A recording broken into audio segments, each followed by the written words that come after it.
Hello everyone. Sorry it's been a little bit of a gap since the last video. I am 2 weeks into the doctorate at UEA, and the only way to describe the experience is amazing but absolutely draining and exhausting. Um, Something that's really unusual is that I've been going to bed. I'm used to going to bed around midnight, but I've been going to bed around 9, 10 p.m., which is so unlike me, and even sleeping in on the weekends. But I thought I'd kind of make this video just to kind of reflect on the kind of first 2 weeks of my experience with the doctorate. And this might be of interest to anyone who just wants to know, but maybe even those who are thinking of applying to UEA. Um, so, kind of thinking back to that first day. So, first of all, there's about 53 of us in total. So, it's one of the largest cohorts, and I think the only other cohort that is the one above us, so who are in the second years now, who are just around 49, 50, I think. And with that means you are meeting so many people. There are people who I've still not spoken to, and there are names I can't remember or I haven't learned yet. And I know that the same is true for my peers as well. So meeting loads of people, which has been really fun, quite daunting, um, but mostly fun, and kind of starting to make some friends, hanging out, kind of getting to know each other. As you can imagine, most of the topics have been around psychology, but we're slowly kind of shifting from that, just talking about other interests and hobbies, trying to make plans to socialise outside of university as well. Um, and of course, meeting the faculty. So I'm not sure we've met everyone yet, but met our course lead and a few of the tutors, and so far everyone is really nice, really passionate about this field, about teaching, and it shows. It I can't imagine it's easy to deliver a lecture to 53 people, especially when mostly the doctorate has been mostly formed of kind of smaller cohorts. With I remember once upon a time UCL having the larger cohorts around 40 plus, and now I think they're in the 80s. So to be able to deliver lectures that are engaging, passionate at a large cohort can't be easy, and I really appreciate the work that the tutors have kind of shown in giving us the kind of best level of education they can, despite um, the large increase.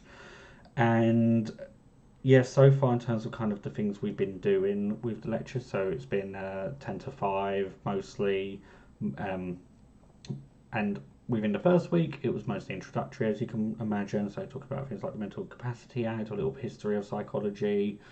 And last week, our second week, we focused primarily on the CBT. So I am a CBT therapist, so it wasn't entirely new for me, but it was still really interesting to kind of go over it again. And something I was really glad about was that they really made a point to highlight that CBT isn't kind of these tools and techniques you might use as a PWP or as an assistant psychologist. It's so much more than that, because that's been my experience as a CBT therapist. And regardless, I think people will either love CBT like myself, hate it, or be indifferent towards it. I think it's nice to know that we are kind of getting taught at CBT as I think it should be, because I think that was partly some of my concerns with it. If only because when you see on social media, CBT gets a bit of a bashing, and you have to wonder why. But at least it seems like it's just down to personal opinions, which is absolutely fine. It's not for everyone. It's not this perfect therapy. Starting tomorrow, we'll be doing a week of neuro, so that's going to be very new for me. Really excited, but also it's quite daunting to be learning kind of a whole new approach. But that's what I'm here for. That's what I'm really excited to learn. And then I believe the week after we're looking at systemic. So CBT, neuro, and systemic are the three primary models of therapy that UEA teach. But I do know we'll have some teaching on other things like some of the third wave stuff, a bit of psychodynamic, CAT therapy, those things. But all in good time, as I imagine. And in terms of kind of what it's been like, well, I mentioned at the start draining, and I'm glad to see that seems to be most people's experiences. And this was talked about by the staff early on that actually we are doing quite a lot. We're starting a new training, go attending all these lectures, meeting so many people, so many new people, and for some of us like myself, moving to a new area, settling in. My first week was attend lectures, come home, assemble furniture, for example. So I never really got to relax, but that's just because I didn't like the idea of leaving the furniture unfinished. Luckily, I've kind of assembled all of it now, so I've settled in. This is kind of where I'm recording from now. This is my second bedroom slash office space, so something I've always wanted. I've got my L-shaped desk, which is something I've always dreamed of having. I know as well that start next week we do have face-to-face teaching, but then it does change to remote teaching, so that'll be a bit of a break. It's unfortunate in a sense because I really enjoy meeting people, but it's also kind of good because I'm quite used to remote working and I quite like not having to think about the commute, which isn't that far. It's about a 30-minute walk, which has been quite nice, but also just the idea of kind of having to be presentable, kind of being out all day. But mostly for those, I'm quite happy for those who are having to travel far and having to stay in kind of the shared accommodations that UEA provide. So that's kind of away from their homes, their family, their pets. So I'm sure it's something that's going to be really good for them as well. But there'll be a kind of mixture from what I can see, some face-to-face teaching, some virtual. So best of both worlds. And I guess kind of thinking about my thoughts on UEA so far. So I'm really enjoying it. And I know that's kind of maybe cliche to say. And if I did enjoy it, I'll be honest, I probably wouldn't be posting this. I'd probably deal with it a bit more professionally. But in the sense that well, yeah, you don't really want to kind of create issues without kind of dealing with it privately first. But I guess it really kind of highlights the importance of applying to the right course for you, which isn't easy. And I've talked about this before in a previous video. But I think what is it about UEA that I think really sold me in the last 2 weeks? I think it's how humble they are. Something they really stressed to us is to recognise the privilege of getting on, which I 100% agree with, and the idea that so many candidates who are worthy of getting on and were worthy of getting on could have applied and didn't get a spot, sadly. Weren't shortlisted or interviewed and weren't offered a position, but they were just as worthy. And also the privilege when working with MDTs in that part of a psychologist will be working with a large range of different professionals, nurses, social workers, psychiatrists, and so on. And as we know, professions like nurses, they typically are band 5 upon qualifying, and they deserve so much more. And to respect the fact that we're on, in accordance to the NHS agenda for change, on a fairly good salary, especially in comparison to many of our colleagues who have specialist training and do really fundamental work that is really important. And in my view, and I think many views that from many people, something a nurse does is so much more vital than what a psychologist does, and that might be controversial. And it's not a case of it being a competition. Every NHS worker is vital and important, and I mean everyone. Not one person isn't, in my view. But it's recognising that nurses undertake training. Their training isn't even funded anymore. They do really hard work, and for some they are on band 5 and we're on band 6, and upon qualifying band 7, band 8. And so to really appreciate the fact that we need to be humble, we need to remain humble, we need to respect our colleagues, respect their special interests. So we had a nice discussion looking at various things a psychologist might come across in the workplace, and just thinking about how other professions would approach it, and what whether they're more suitable for those things. And I recall a video from the Worry People, Miranda, who talked about this somewhat with the idea of therapy, for example, and that was one of the options, psychotherapist with a capital P. And the idea that a psychotherapist has this specialist training to work one to one in a way that a clinical psychologist might not, or nurses have this real great understanding of medication, body autonomy, things like that, and so much more that I don't even know. And the reason I'm struggling is because I don't know, and all those things, and to kind of respect the fact that we're not this great, we aren't the kind of masters of mental health, and that every profession has a vital role to play. So we need to make sure that we respect them, we treat them with that utmost respect, we appreciate the things they have to bring. And I'm kind of really droning on about this, but I think it's because it's really touched upon something that's been really key and a concern for me. I think, as many of us know, when you're looking at it from the outside, the DCLIN can appear to be put on this pedestal. The clinical psychologist role being put on this pedestal. It's a great job, but for many, myself included, it was like the job, the only way. And it's easy for me to say it now that I'm on the other side, of course, but I still maintained that position prior to getting on, and I really wanted a doctorate, but I maintained this idea that the clinical doctorate wasn't the only way. And actually, the process is horrible, and it can all in all, the competitiveness, the kind of issues within the clinical doctorate can kind of set aside this idea that there's this hierarchy and they are at the top of it. And I was a little concerned, would that be the sort of messages we'd be getting, that we're amazing, we're the best of the best because we're on here. And it's been the opposite, which I've really liked. That just kind of reiterating what was said, that so many brilliant people applied, and anyone could have gotten it, and anyone would have been deserving of the spot.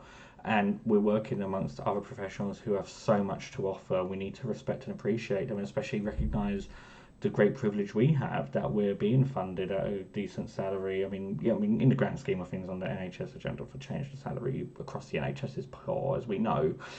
But in relation to many other NHS professionals, we are on a really great salary, and we have to be careful about how we carry ourselves, both in person in the workspace, but also online as well. So I think that just kind of really highlights, to me, and I'm not saying no other course does this, and I'm hoping all of them deliver a similar message, but the fact that UEA did, it really helped confirm this idea that it feels so far like the right course for me. Um, at this point, how it's interesting to think about how different things will be, how different everything will be in 3 years. Such a long time. What kind of person I'll be, how my views of mental health will change. There's been some really interesting discussions in lectures, kind of approaching the different views towards mental health, that kind of trauma-informed, biological, those kind of different approaches, diagnostic based approaches. And as many people might know, there's a big massive discourse about this online, and I think their message has been decided that there are many views and we all hold these views, but we have to be careful about how we share these views, and to kind of make sure that at the heart of everything we're working with the clients, asking, we're kind of respecting their views. We had a lecture on CBT for bipolar disorder, and there was this really great point by the tutor about how we have to ask, it's important to ask our clients, how do they see their diagnosis? Some people will may absolutely hate it. Some people might be indifferent. Some might really love that they've got this label. And regardless, we have to kind of respect their opinions. It's, it's them. Um, it we're working for them, not the other way around. So, some really interesting discussions, and I think I've really liked that. Amongst 53 of us, we've all been really respectful of each other's opinions. It hasn't really been anything like kind of controversially discussed or kind of debates as of yet, but I'm sure that'll come, and I'm sure everyone, regardless of opinions, will be able to discuss that civilly. And I posted that on Twitter, that one of these lectures, how it was really interesting having these different points put forward, and I might agree with some things, I might disagree with some things. Not that that's really happened yet, but that's what I'm here for. I want to hear these different ideas and opinions, and hopefully come to a new understanding of some of those things I might not agree with. So, and that's what we're here to do, to learn that, to appreciate these different viewpoints. And I'm hoping that UEA will continue to do so in a way that ensures that it's done sensitively, that we will always appreciate the client's point of view first and foremost, rather than any kind of political gains, only self-interest that we might have for it. Because the one thing I've been really reflecting on in the last 2 weeks, I mean, there's massive debates. CBT online has harmed people, DBT online has harmed people, psychodynamic has harmed people, and I think it's this idea that, and it kind of goes back to what the course lead said in one of the lectures. We're looking at the history of mental health, is that psychologists have caused great harm, and not just psychologists, every mental health worker, like profession you can think of, has caused a great deal of harm at some point in history and continues to do so. We're not off the hook yet, and we need to respect that. We need to appreciate the fact that the kind of advances in mental health doesn't come from the best place, and it's still ongoing. There are so many people. There was that that show Panorama, and we saw, for anyone who's watched it knows, the horrible, atrocious actions that staff took upon those patients in the inpatient ward. And I remember kind of watching that, and it was after that lecture, actually, and I remember watching that and thinking, I'm not sitting there in disbelief. I'm sitting there thinking, this is one we do know of. What about all the others that we don't know of yet? And I've got my own experiences of witnessing that and trying to report it, but really hitting a blockade. And maybe one day I'll do a video of that experience. But I think it kind of comes into that point of really recognizing that UEA so far seem to be fully aware of the harms we can cause, both to clients, to each other, to other colleagues we'll be working with, and just kind of making us reminding us that we need to be humble. We need to remember why we're doing this. We're doing this for others, and I think that really just falls in line my personal values and morals, that we're all capable of harm. It doesn't matter what model, it doesn't matter where you're taught, it doesn't matter who you supervise, where you work, it doesn't matter what your intentions are. Each and every one of us is capable of causing great harm to those around us, those we either work for, work with, but we can cause that harm, and we need to always be vigilant of that. So I've kind of went off a bit on a tangent there. Like I've said before, I don't ever really prepare these videos. I just kind of talk as it comes to my mind. But in terms of kind of, really summarising this video and my reflections, it's been brilliant. I've really enjoyed meeting to people. I'm looking forward to tomorrow learning more about neuro. And yeah, so far it really fits in with my values.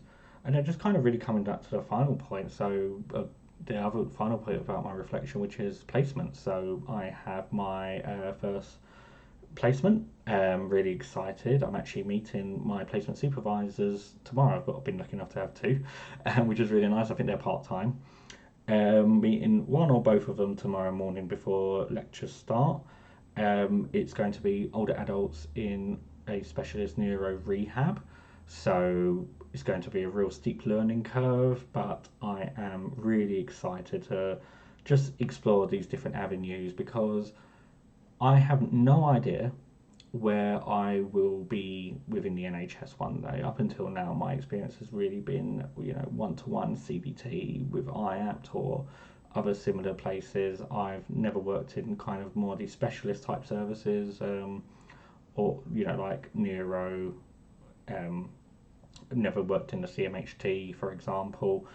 Never worked with those kind of things beyond anxiety, depression, not for a long time anyway, and not in the kind of in this capacity.